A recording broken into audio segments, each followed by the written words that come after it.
What's up, witches? It's Luna. I'm back in the saddle again after all the accident hubbub, and I have an unboxing for you today that I promised you a couple of weeks ago. This is the Somnia Tarot, and this is one of the very few indie decks that I have. I don't do them because they're too expensive. Number one, they are not in my budget. I do have I believe the Grimalkins, Curious Cats, and the Guardians of the Night are in their indie iteration, and those were gifts from my friend Tavia. Hollow Valley, deck of symbols. I've got the deck of character and the Earthbound Oracle, and I think those are the only actual indies I have. I have the Tarot, but it's the mass market edition. So, pardon me. I did so much prep to make sure I wasn't going to be coughing and clearing my throat, but, you know, fail. Anyhow, this was a gift from my wonderful sister, and I have been coveting this deck. And just because I don't buy indie decks doesn't mean I don't want indie decks. So this one, as soon as the Kickstarter came out, I was just amazed at the artwork. And let's look at the packaging first of all. So this came with this lovely little The Somnia Tarot by Nicholas Bruno ribbon. I don't actually remember if this is where the ribbon was tied. And also this deck is out of order because I have opened it. Now, here's what came with this card, The Somnia Tarot by Nicholas Bruno. There's a code for 10% off. I guess you'll go over here. Then we have this lovely postcard. I hope I don't have to close my curtain. The light was cooperating so well. Oy.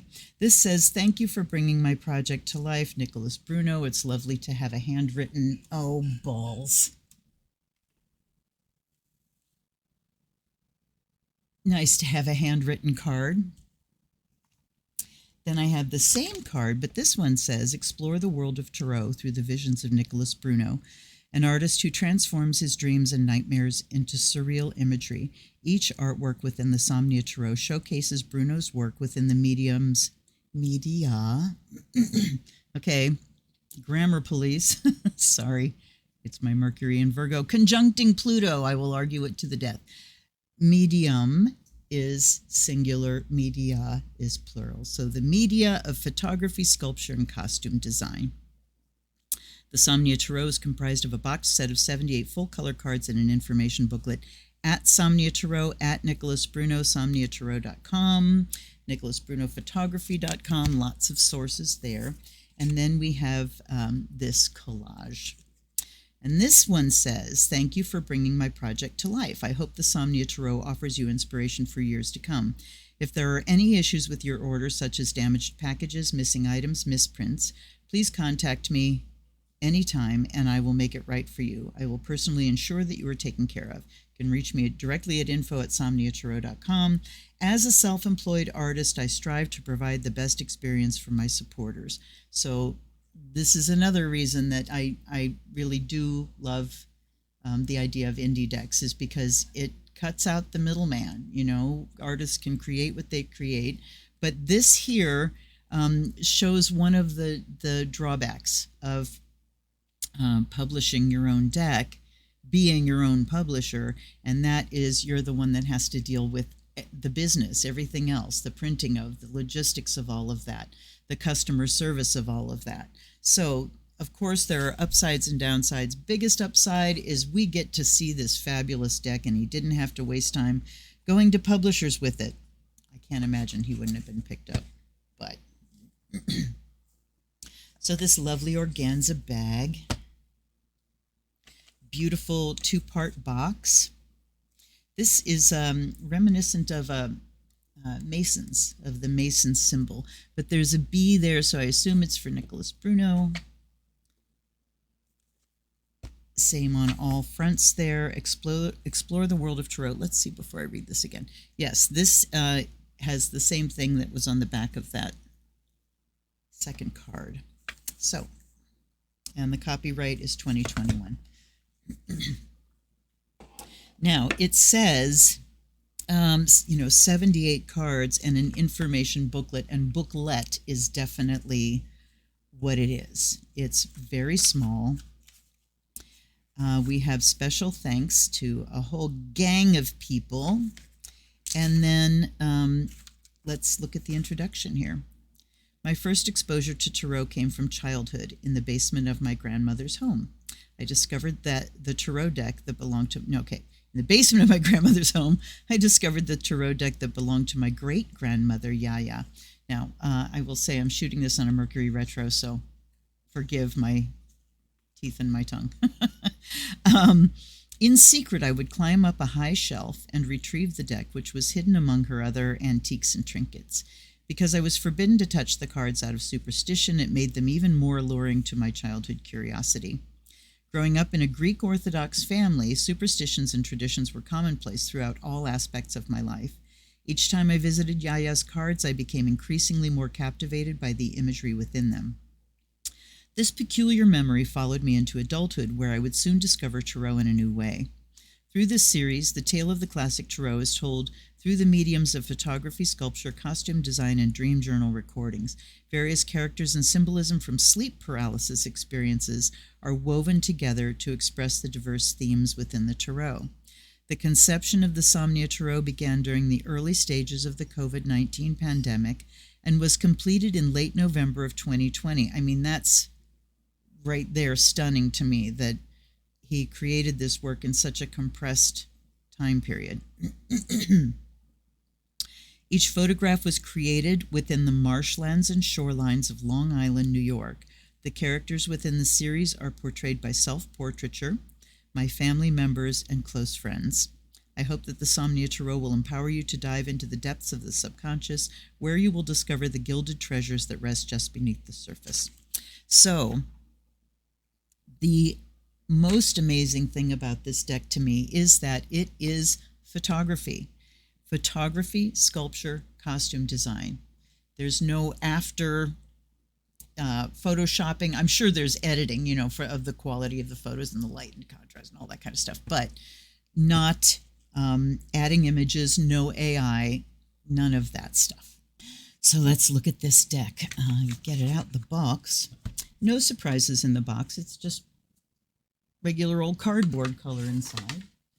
And, you know, this kind of brings to mind what it must cost. You know, you're adding extra with every little thing that you add, like a color inside the box, I'm sure. I realize now that I did not show anything beyond the introduction in the book.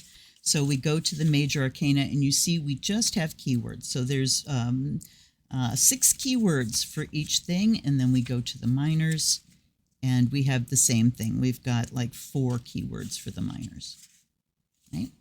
And that is that. Now, I know there is a book, a full book published with this, but as with the deck, it's kind of pricey. And I don't really have a need for that. I know the tarot. It's his imagery that informs, and I can allow it to inform my intuition directly. So again, here are the backs with that Mason-y looking symbol. If anything, I would like to see the full book to see what the description is of that symbol. Get them nice and centered here. All right. I hope that you can see these images clearly enough. I'm having struggles. Thank you, Mercury, with my lighting and all that kind of crap. So anyway, here we go. Ace of Cups. Again, I will remind you they are not in order because I've taken them out and shuffled them, and I didn't want to spend the time putting them back together. Somebody commented on a video once where the deck was not in order and said that she kind of, when you're going through a deck in order, she kind of glazes over because that sequence is so familiar, and that looking at them out of order kind of makes her pay more attention to each card. So with that in mind, I'm doing you a favor.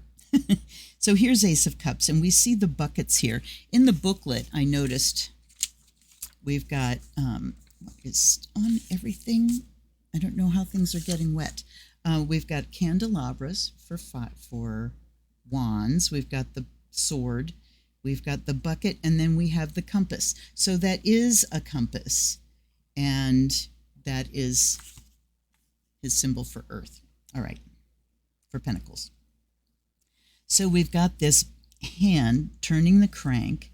And what I'm looking at here is all the water falling. I hope you can see that. So there's a dynamic thing, and it looks like there's smoke coming out of the bucket. Fascinating. Here's the 5 of coins. So we see that actual coin with the mason, with the compass on it, and somebody inside the barrel, looking mighty low. Here's the devil. I love that his figures are all draped in fabric. You see it here with like the rope tied. And look at all of these ropes. It's a tangle. I love that, rather than just a straight chain. To see them kind of in this net, this tangle of restriction. Here's the Ace of Swords. How interesting that the aces are coming up early. So, I mean, looky. I'm imagining that there's a hole in the back of this. Gnats. Here's the 4 of Wands. We don't have the normal, and I'm referring to Waite Smith here, as most of his imagery is based in Waite Smith. We don't have the kind of canopy built, but we do have these two people facing each other, and the table with the candelabra. 6 of Swords, the making it across troubled waters. But look at this. Rather than in a boat, we've actually got a basket of a hot air balloon. Here are the swords planted in the earth, and look at the sandbags. They've got holes in them, so the sand is pouring out. So the ballast is pouring out. And so the basket is rising above. Look at this glare. It's the sun. What is it? It's the sun. Anyway, this is rising above. Here's the King of Swords. And again, we have those sandbags hanging. This one's got a hole in it. Piles of sand all around him. I mean, you could spend time really going into that, having just seen that 6 of Swords with the sandbags. Here's the 5 of Swords. And again, we see this tangle of ropes. He's sort of climbing towards these swords. But there's the tangle of ropes holding him back. Here's the 6 of Wands. The Victory card. Finding I'm having to go back in my mind. A lot of them, the images are really reflective of Waite Smith, but it seems like in the front end here, I'm running into all the ones that aren't. So, here's the 2 of Wands. Someone's sitting in a window looking out. So we see the 2 candles. And if you can't see, we've got the Roman numeral 2 up there, and we've got 2 of Wands down here. Wait a minute. 6. Yeah, interesting. The cards have both a Roman numeral and the number spelled out.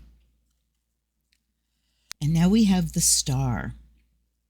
So we don't, do we? No, we don't. We don't really see stars. There's like very faint, but there's someone up here at the top of a hill, and there's like this soft light. Okay, here's one of the ones that I just love. This is the Wheel of Fortune. We see a grandfather clock. So there's the wheel there. What is it at? It's at 10 o'clock. But the clock is burning. I mean, burning time. There's a lot there. I could do a lecture. Here's the Page of Wands. Look at the candle right there, like in place of a face. What's he got? I guess it's a tool of some sort here. Now we have the three of Swords. So we don't see the heart pierced, but look at this person sitting in water, just hunched over and hugging themselves, and the swords pointing down. Very descriptive. Here's the High Priestess, and look at the blue drapery. This dude spent a lot of money on fabric for this deck. I'm sure things got used again, but this is a blue drapery. And I would love to hear just about the imagery. You know, is this being draped in fabric? I mean, it could give you a suffocating feeling. You've got face covered, you've got this thing around the neck, sort of cutting off from conscious thought, from, you know, the visible world. But we have the black smoke and the white smoke that is showing us the pillars, and the water behind. She's got a pomegranate in her hand and a book with a crescent moon on it. So we do have a lot of the symbology that we're used to. Here's the Queen of Cups, pouring from the bucket into another bucket. Here's Temperance, a little teapot and a cup.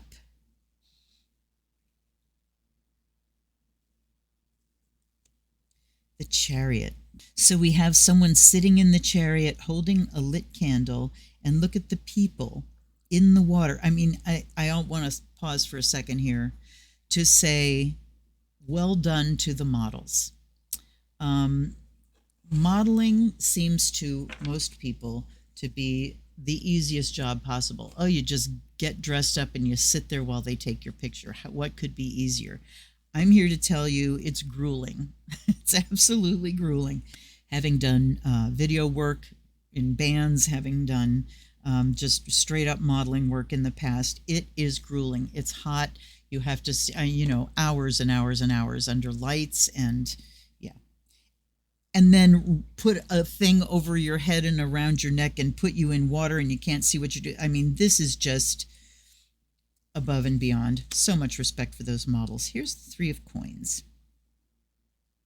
So the only way we get the sense of collaboration is we have a clearly suited male hand here, and a not suited, possibly female hand. This is one of my favorite images, the Hanged Man.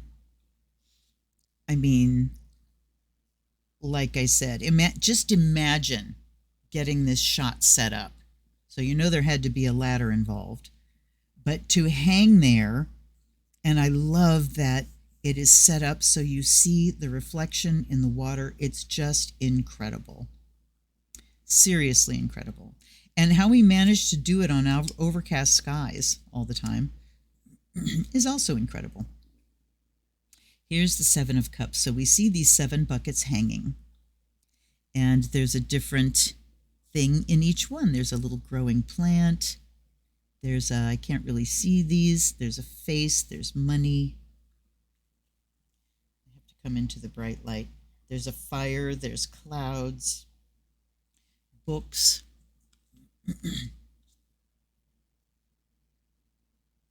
Here's the Knight of Wands. Now the horses, this is the first horse we've come across. And the horses in this deck, I am sure, are not real horses, because imagine a horse standing still for putting this fabric completely over him. Look at how the ears, I don't know if you can really see them there. There are better images coming. But how the ears stick up, these cannot be real horses. Here's the Nine of Cups. And we just see these overflowing buckets. The Ace of Coins. Again, so the aces, you know, are all coming up out of this chest. Like, I love the smoke that he adds. Here's the Queen of Wands, almost looking like a jack-o'-lantern in the head, as we've got the wand right there on their face. Okay, here we go. Here's the Death card. Clearly, this is not an actual horse. I can't imagine any horse putting up with that. But it's just such a great image. And I think I'm so attracted to them because I have a thing about drapery. I really love sculptures from the Renaissance, where you see a human form with fabric draped over, and you can just, you know, how that is done is just a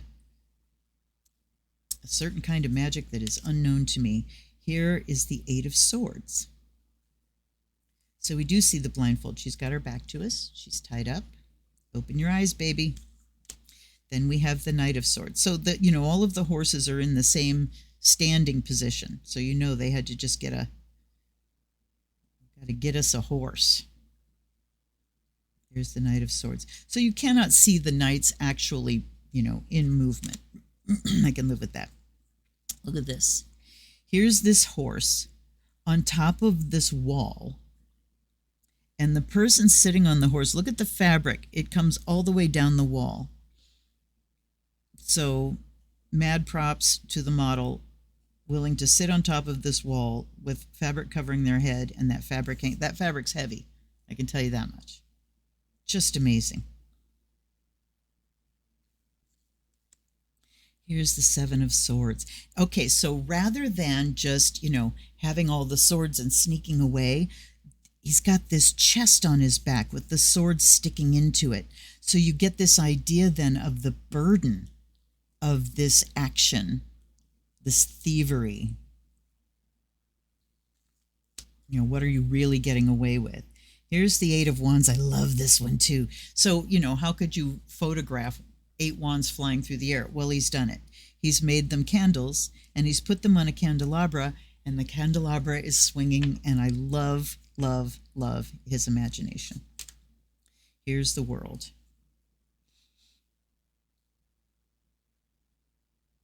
This is an interesting one because it looks like, I mean, this is like a bed, right? Propped up. They're just very interesting images. Here's the Page of Cups. I love the underwater helmet. And the message in a bottle. So the idea of, you know, cups being water and the emotion, the idea of messages coming from that water. The Four of Coins. Look at the, see? So he could very easily have duplicated the Waite-Smith image of, you know, holding the coin, one up here, one under each foot, totally immobilized by hanging on to the money, right? But here we have the coins and he's burying them. So again, you are taking these resources and putting them out of reach.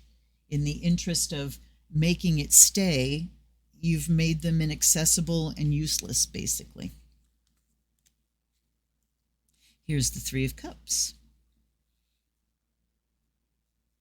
Hot tub party. Doesn't really look celebratory, but you know, this is a good dark deck. I will say that too. It definitely has that dark vibe. Here's the Eight of Cups. Moving away from this stacked emotional energy. Look at the Five of Wands. Oh my gosh. So instead of, you know, people grappling and competing and at odds, we've got someone holding out this lit candelabra and the other one's blowing them out. So cross purposes, yes. Here's the King of Cups. Look at the water. Single stream of water coming down on the head. And if you were to put these side by side with the Waite-Smith, you would notice things like the king actually sitting in the water. Here's the Five of Cups, loss. And we've added to this sense of loss the feeling of being bound, that feeling of being powerless. Usually we have 3 cups spilt, 2 remaining. We have 2 spilt and 3 remaining here. And the umbrella says too that there is some shelter, but perhaps the price of that shelter is limitation, is being kept bound. So you can keep yourself out of the water, out of the deluge of emotion from this loss. But the price of keeping yourself out of that is restriction. You don't have full access to your emotional energy. See? All right, here's the Ace of Wands coming up out of a hole in the ground. And here we actually have a burning brand, a torch rather than a candle. And that's an excellent decision. A candle would have looked kind of weak, don't you think? Here's the Empress. And when they don't have, you know, the cloth covering head and face, there's hair coming down. So we don't see faces. And, one of the things, the deck that launched 1,000 ships, that launched 400 and some decks in my collection, was the Hanson Roberts. And the reason that it was such a relief, I guess, from the Waite Smith deck that I'd kind of been struggling with, part of it is because of the writing, but the other part is Mary Hanson Roberts' artwork that showed faces that I could see the emotions on, but that's been removed from this deck. So he has to speak purely in symbol. And I think he does an excellent job. So we've got a candle. She's sitting at a sewing table, which I can relate to very personally. And, so that image is powerful for me, of taking fabrics and weaving them together, putting them together to create something material. Here's the 10 of coins. And he talks about sculpture. So, I'd be so curious to see what's behind each of these images. And a couple of times I'm assuming there are things that make them hang together, but they're all facing absolutely forward. There's a couple places where I was suspecting that there was another process, and after, what do they call it, post-production kind of stuff going on, but he does not mention that. So I am going to just allow him the magic of he made these things happen, and I don't know how. Here's the 9 of coins. Alone in the garden, look at the flowers with the fence, boundaries. Here's the page of coins in the pit with the wands, or, as the wands were. We had the swords and the cups coming up out of a chest. Oh, no, what? Those were the aces. Never mind. Forget that. Okay, there's the page of coins. Yeah, look at this. Look at this. This is another image that just made me go. So here's the tower. And we don't just see a tower, burning and things falling, but this is a big house. It's on fire. And look at this person crushed under its weight. So for this person, and I mean they're bound to it. I'm not sure how clearly you can see that, but there are ropes that have this house tied to their back. So one can think, okay, this is burning. And as it burns, some of that weight will disappear. And if it, the fire gets down here, hopefully it'll burn through those ropes. So this person can rise. So that weight goes away. But, what a picture of oppression and something that needs to break down. Here's the 6 of Cups at the well, at the wishing well. And so one person pouring into another person's cup. We have that symbology of the older passing on to the younger. And you do get, the pips. There are 6 buckets in the picture. Here's the 4 of Cups. And again, rather than just sitting looking disgruntled, he's got a blindfold on.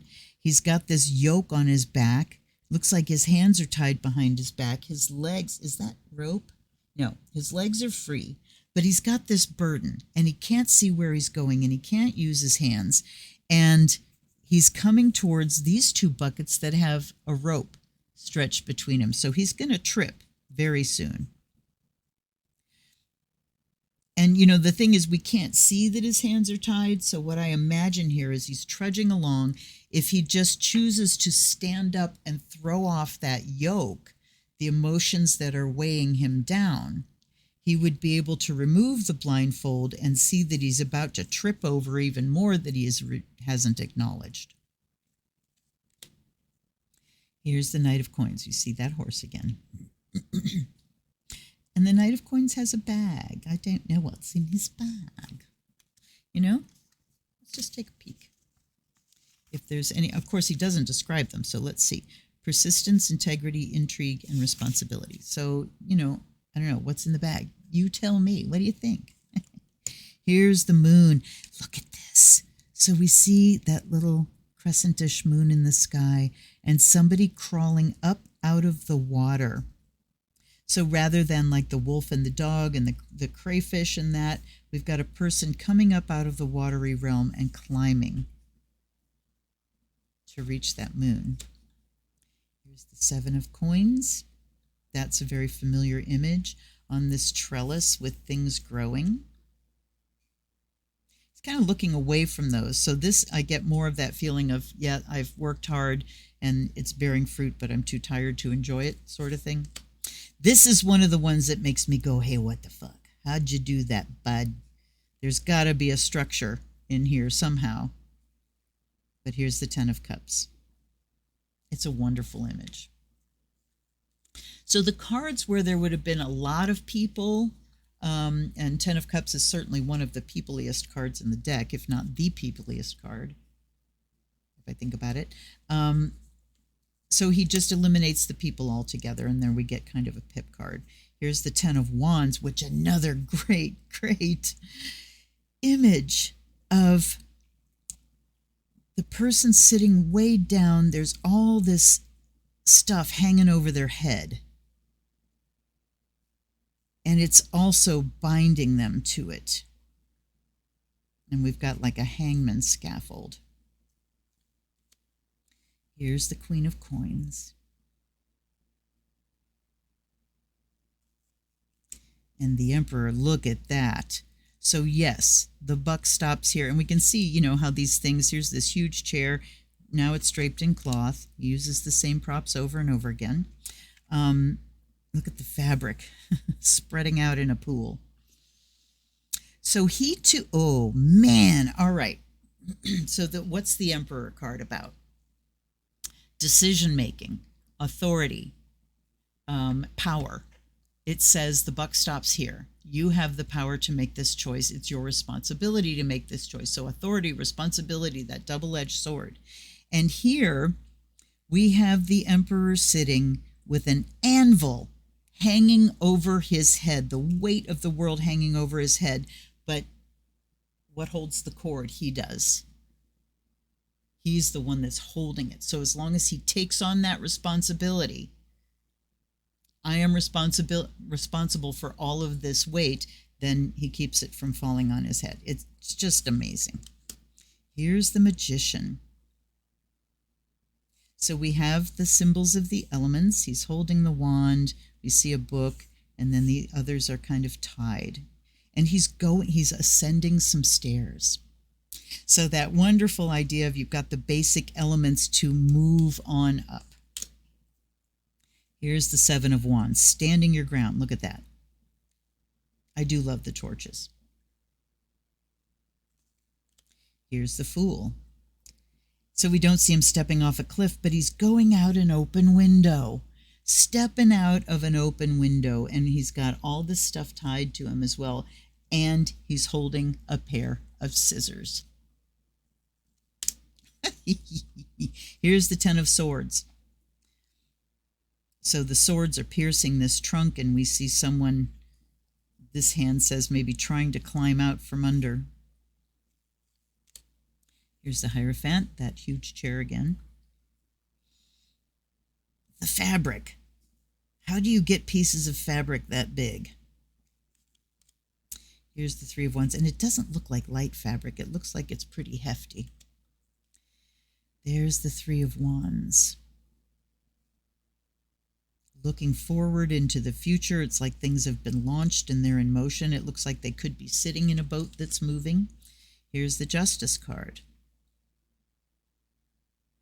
So we've got the upraised sword, we've got the scales, but look at the ropes. It's kind of like Justice is here up on a pedestal, and there are ropes that maybe threaten to pull it down. So, you know, I think I'm revising my opinion, and I think it might be worth having the book. I would like to, I'm going to go searching now for some videos that show the book and, you know, what you get with that, because I think it would be worth it. Never mind the fact that I would absolutely love to contribute to this man's work. Here's the Page of Swords, standing there looking out. Okay. I like that because in Hanson Roberts, writer or Waite Smith is like this. Hanson Roberts is too, but the page in Hanson Roberts kind of has this fearful look of I don't know what I don't know. So I appreciate that there's the telescope looking out to find out. Here's the Nine of Wands. The candelabra has kind of crashed into the water from the 8 where it was swinging. And we've got this person behind sheltering. Here's the 6 of Coins. Charity, loans, and debts. The 4 of Swords, I love this one too. Rather than a grave, we've got this person lying down. They're on their side with a pillow, so it gives you that idea of rest rather than death. But then the blanket covering them is pinned at the corners. So it gives you an idea of forced rest, that if you don't do it yourself, you're going to be forced to. That's the message that the 4 of Swords has frequently come through for me. Here's the Judgment card. So we've got that, I want to say the angel wrapped in cloth with the halo behind. Bringing a ladder. Here's the ladder. Are you worthy to climb it? Are you ready to ascend? There's the 2 of Swords. Very familiar. This is one of the most consistent images from the writer Waite Smith, whatever. I love the blindfolds. I feel that blindfold is such a significant symbol in the 2 and the 8 of Swords. I get very grumpy when it's not shown. Here's the 9 of Swords. The posture doesn't show the kind of anxiety that we usually see in the 9 of Swords, and I wish it did.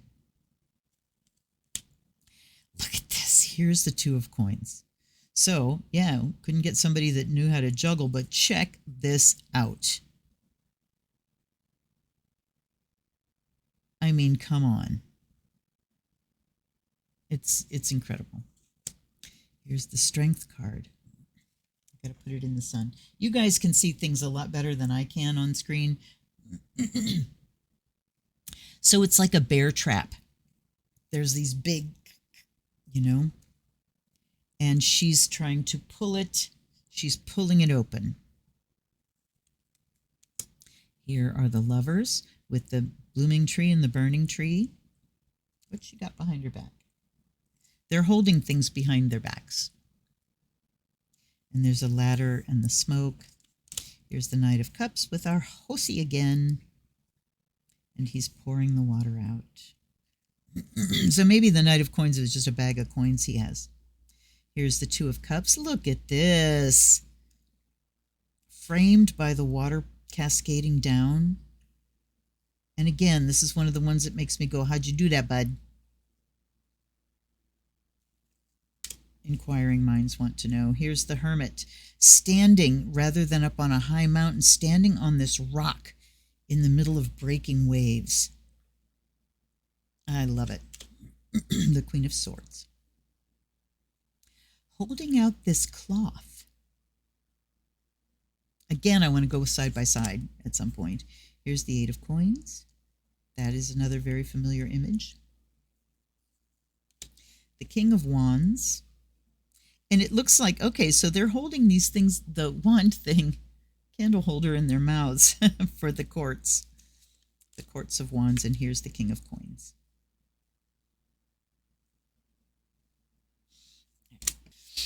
Okay, I've got, Here we go. Also, here's Pyewacket. Oh, that was a big yawn night, Pyewacket. Hello, my lad.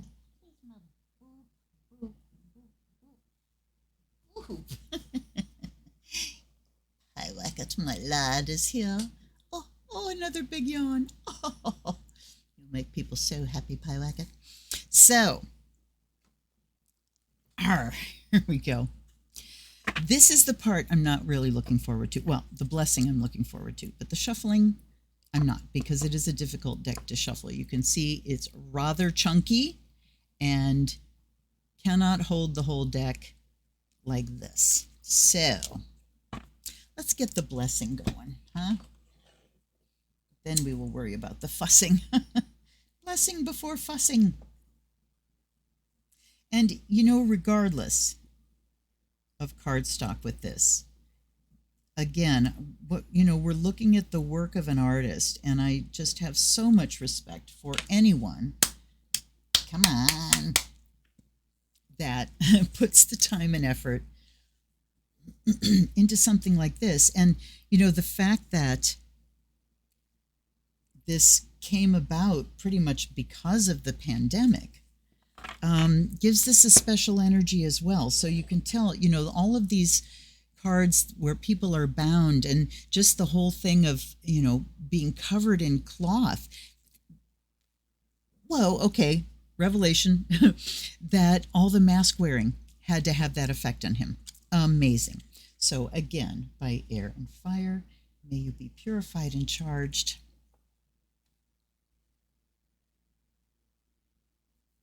By water and earth, may you be blessed and made whole. And we'll give the book a little blessing too.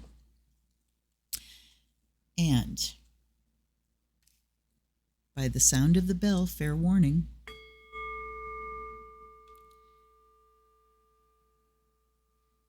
May the spirit awaken. Guides and guardians, allies and ancestors, thank you so much for being here. Help me to connect with this deck and bring a message through for my wonderful sister Dana, who gifted me with this deck. And I offer you, fresh water and the fire of Azrael. I'm kind of uncoordinated today.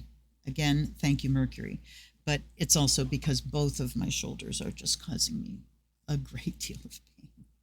So anyway, may the spirit of divination awaken within this deck. All right. So let's do a riffle. It is hard just to hold the halves of the deck, and they don't bend at all. Once you get halfway through, they bend, which tells me that I need to take half the deck and then split it in half and then shuffle it. Yes, you can get a shuffle that way. So we'll do a couple this way, and then we will cut shuffle. And they're telling me to spread and pick, so that's what I will do. And then I take these two.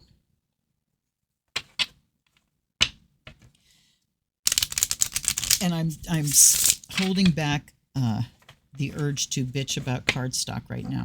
I'm not going to do it. I've done it in so many videos, and you know my opinions. So let's do this. Let's do a cut this way. They do slide against each other nicely, so you can do a cut shuffle. Okay, now I would like a message for my sister, please, and for the collective. One more, and I think we're going to do 6.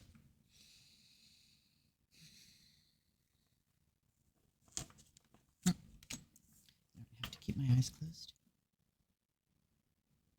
It does help me focus though.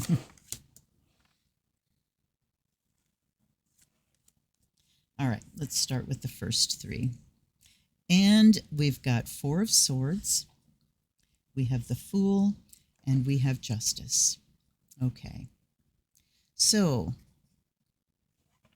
4 of Swords, enforced rest. For those of you who aren't regulars on my channel, my sister lost her husband suddenly and unexpectedly last April. So she has been forced into recovery. And grief is a recovery process that has no set track, you know? It's a winding road. So there is that message of make sure that you build in all the recovery time that you need, or it will be enforced on you. Then we've got the Fool in the middle that says it's all new. It's a new journey now. And the Justice card coming next to it says that it's a journey of balance. And this new journey talks about bringing your new life, your new context, the new future that you can envision now. But it brings it all into balance. So now we have to reimagine, and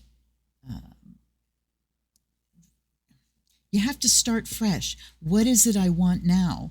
What am I going to do going forward? What dreams maybe have I let go of in the past because those were the dreams for a single life and not for a married life?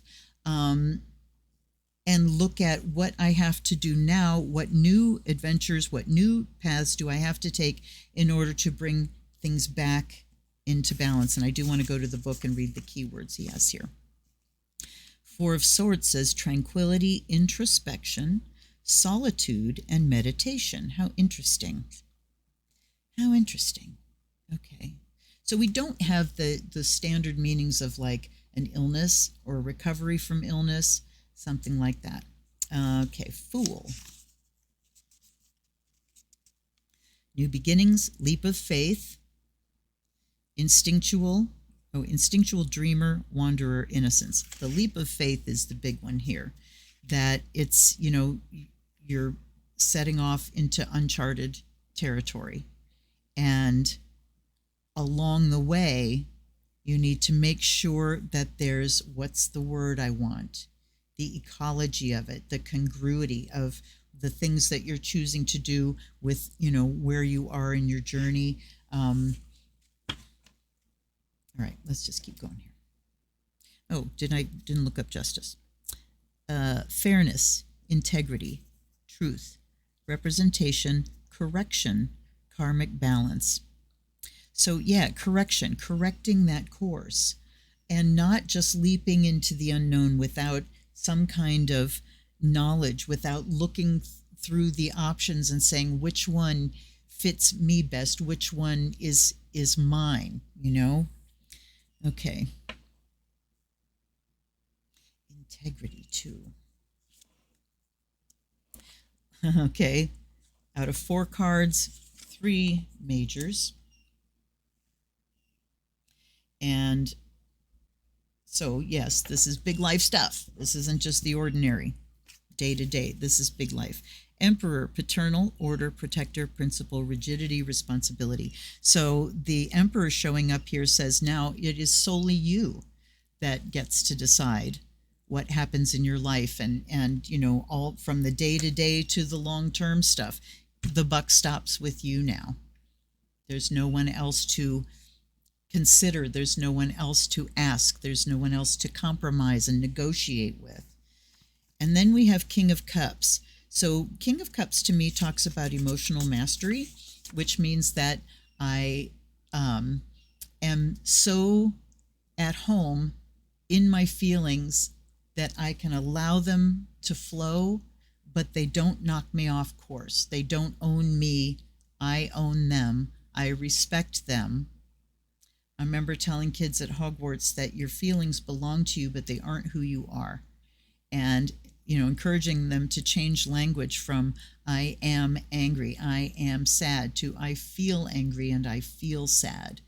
Because it gives you that perspective of the feelings belong to your body. You know that? They belong to your body, and you can allow your body to process and to do those things without it, knocking you into some mental torture, of interpretation. What do these feelings mean? This means I'm weak. This means I'm whatever might go off in your head. And I'm looking at how the King of Cups is next to Justice here. So keeping things in balance, keeping the emotions that come from this new journey in balance, and acknowledging that you've been through a hell of a lot in the past and you've survived it, every bit of it. And you are doing your absolute best. You are.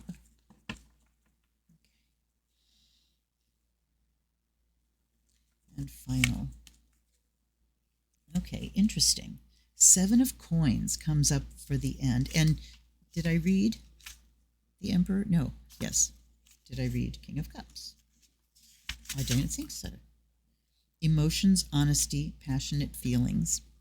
And then, so the honesty, absolutely.